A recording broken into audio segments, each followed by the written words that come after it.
jingle all the way. I'll have fun instrument on us open sleigh. Hey! Jingle bells, jingle bells, jingle all the way. I'll have fun instrument on us open sleigh. Hey! Welcome to Chorus Voices, the podcast brought to you by Chorus, a fresh approach to community service. Settle in, listen in, and enjoy the voices who bring you reflections, musings, and stories from our community.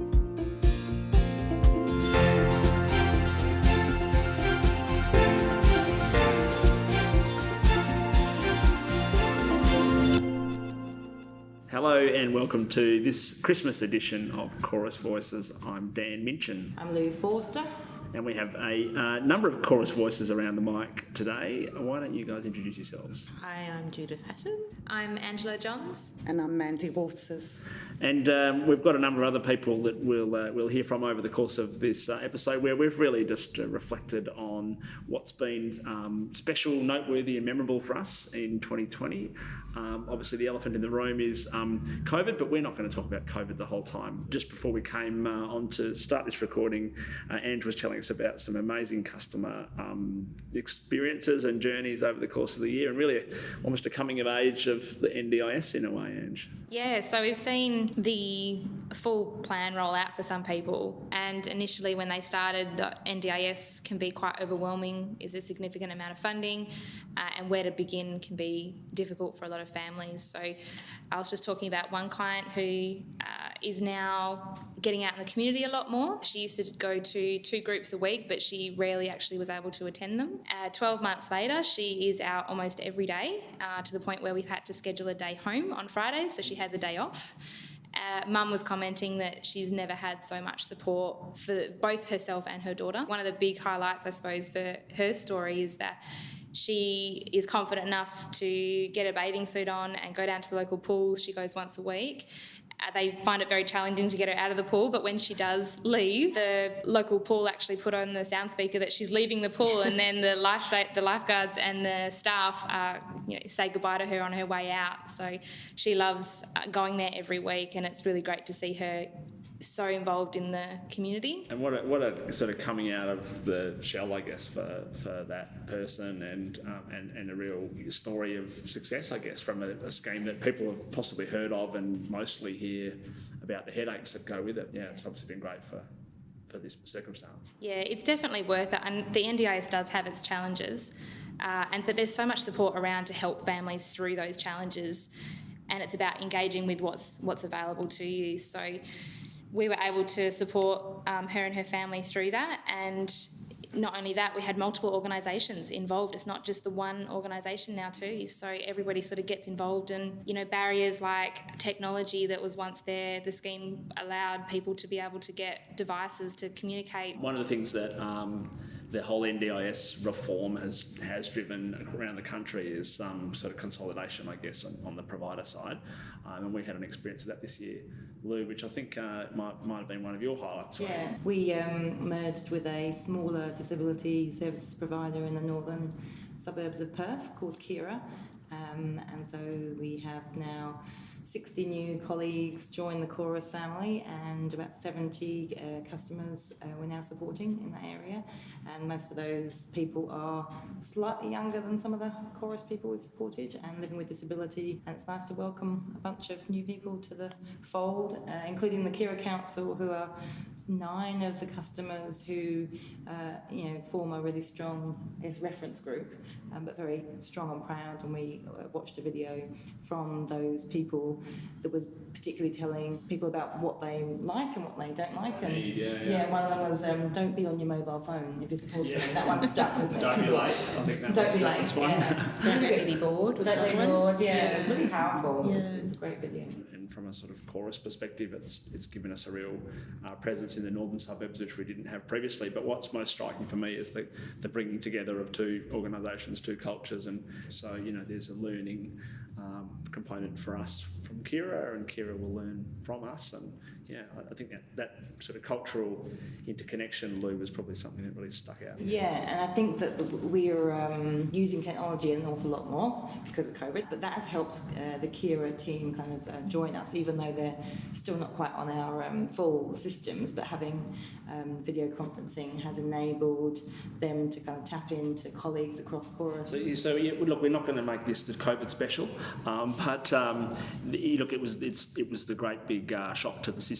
But Mandy, I think COVID sort of landed in your lap probably faster than most of Chorus. Why don't you tell us about that as a highlight of the year? Yeah, absolutely did. So we were really fortunate in April to be given $200,000 as a donation from a family in WA, and it enabled us to provide meals to people that were doing it tough, people that had lost jobs or were struggling with mental health issues, anybody, whereas usually we're more mandated by our funding.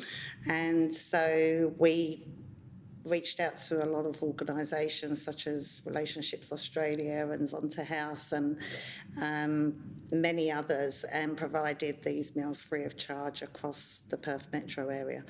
And one of the people that we met on that during that time was Czech. He was really struggling at the time. His partner had left him. He'd had an accident and was living with a disability and was really, really finding it difficult. And he actually told me on the phone that he wanted to end his life. So he saw Lou on Channel 7 and advertising the meals. Yes. And he gave us a call, and after talking to him for a little while, he actually said that he hadn't felt as though anybody cared about him, and just that phone call made him realise someone does care about him. So we delivered meals to him for a few months, and during that time he felt better. He got a job in a op shop, and at the end of the time that we spent with him, he was actually giving meals out to hampers out to people that needed support too. So he felt like it had gone around in a circle. So we'd helped him, and then he could help other people. So that was like probably my favourite story of the year. We did a podcast featuring Czech, and that obviously had a really big impact on you, Mandy. And it did. Yeah, and Judith, you got to talk to lots of members of the Chorus community over the course of this year as part of helping out with Chorus Voices, and you've probably got a few highlights for us as well. Yeah, it's been a privilege talking to just so many people and their stories, and Czech was just a really big one for me. I remember him just saying about, sometimes you just need someone to reach out, and just that gesture of a handshake or a smile can change a life. The voice of fine, wasn't it? A kind heart, he said he heard on the I mean, how amazing is that? Like, just that one little gesture can change someone's life. So that stayed with me all year, actually, that when he said that. And yes, I've talked to a few other people. I think Lex, I did a follow-up story with Lex, and that is just an incredible story, because when I first met Lex didn't even want to leave the house, and kind of had bullying at school and all these issues with Lex's mum, but just wanted to be a fashion designer. So I went to see Lex again, and Lex is just doing so well at TAFE, studying fashion design, showed me all these amazing drawings, just totally on the path there. So that was kind of really incredible too, and it was just so good seeing Lex again. And their voice coming out of the podcast, you could just hear a different person from 2 years or 18 months earlier. Just shining, actually, just incredible. Yeah. I like that, because Andrew was talking about seeing the change in people, and some of our podcast stories are a little bit moment in time. So to be able to go back and revisit someone's story, to me, was so powerful. Yeah, definitely. One of the stories that really stuck out for me, Ange, was Billy. And you want to remind us about Billy's story? Billy, I met her just over a year ago, but she's been with Chorus for quite a while, and she does a lot of the sort of social stuff, and she's got a very strict routine. And as I got to know her, I realised that came from her background, her career in the military, in the army. And she, for me, just as a woman going in, seeing her be able to work in that environment and train men in the army to, do really risky stuff and jump out of helicopters and that sort of thing. She was like a paratrooper. She was a paratrooper. Yeah, she was training in the 80s. So, and unfortunately she'd had an accident, and that's why we had met. But I was so privileged to have been able to work with her and support her through transitioning into the NDIS and getting the supports that she needed. And she knew exactly what kind of support she needed. It was just about connecting them and getting them happening.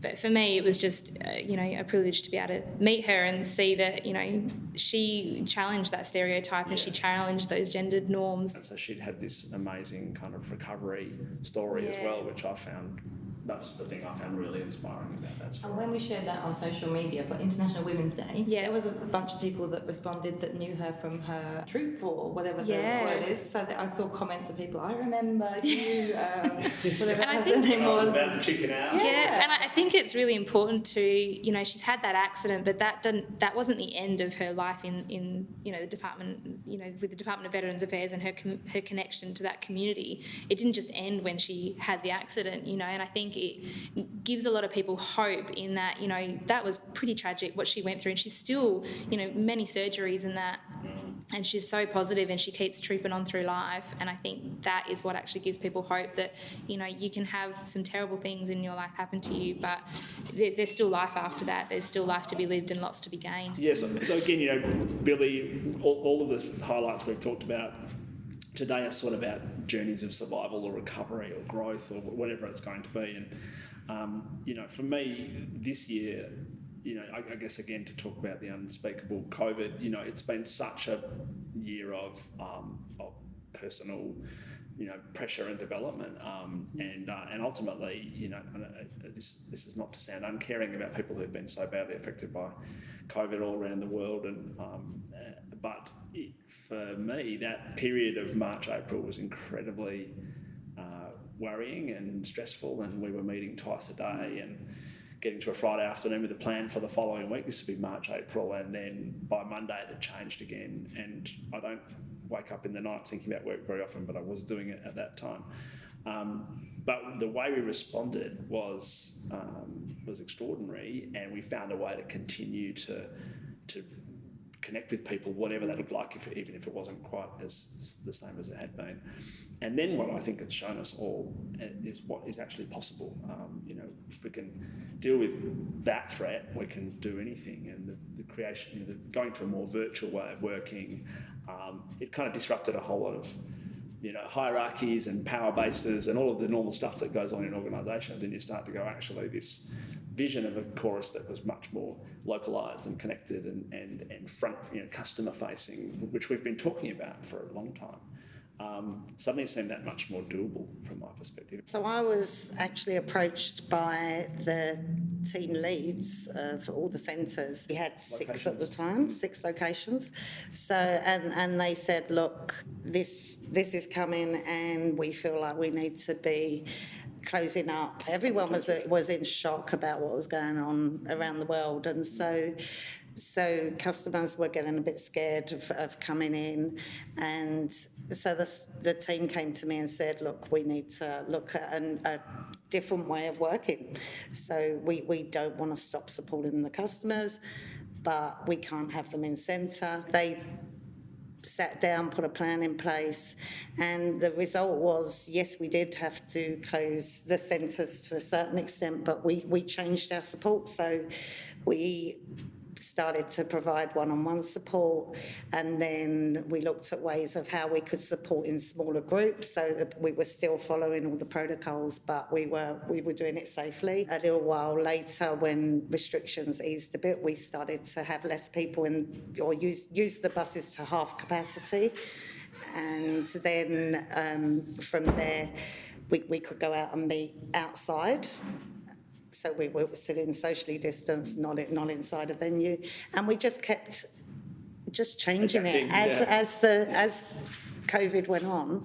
We just changed and adapted, and it was just, for me, I was just really proud of the team, the whole team, and how they initiated it and they carried it through. And none of that was kind of traffic being directed from the centre, was it? It was people on the ground. And we sort of had a mantra, let's keep ourselves and each other safe and well, and let's continue to provide support. Yeah. And it's just the support had to change. Yeah, it was, as you were just saying about make a plan on a Friday, change it on a Monday. That was exactly how we were working, because after a couple of weeks of the centre being closed, we were seeing changes in people's mental health. They started off going, it was okay that they were staying at home, and then they were phoning us saying, I really want to see people, I want to get out again. And so we just had to make that happen. But yeah, it was all credit to the staff. They weren't directed by anyone. There was no sort of hierarchy directing them. It was just they knew what they needed to do, and they did it. All of this thing started to flourish and blossom, which really just, I recall from my perspective back in about July, drawing the conclusion that this sort of idea of shifting Chorus to this different way of working and the change that was going to be required, that the time was now. We should pull the trigger on that. So we've gone into this process of really major change to our organisation to make it more local, simpler to operate in, spend more time with customers, which is ultimately what our mission is all about. And so I'd love to think that what that'll help us do is really accelerate around the sorts of stories we've been talking about today. Let's introduce some of the people that Judith spoke to about 2020. Chorus 2020 has been absolutely fantastic for me. I've fitted into my job and got comfortable with it, and I've learnt compassion and understanding like I never have before, and it's just turned me into a better person. And talking to the customers every day gives me such pleasure, and I've never had a job that I love so much and feel that I'm helping so many people. I have lots of customers phone up and tell me, I've phoned them to say, would you like your gardening tomorrow? And they've come out and said, oh no, I can't have the gardening tomorrow. It won't give me time to make scones for the gardeners.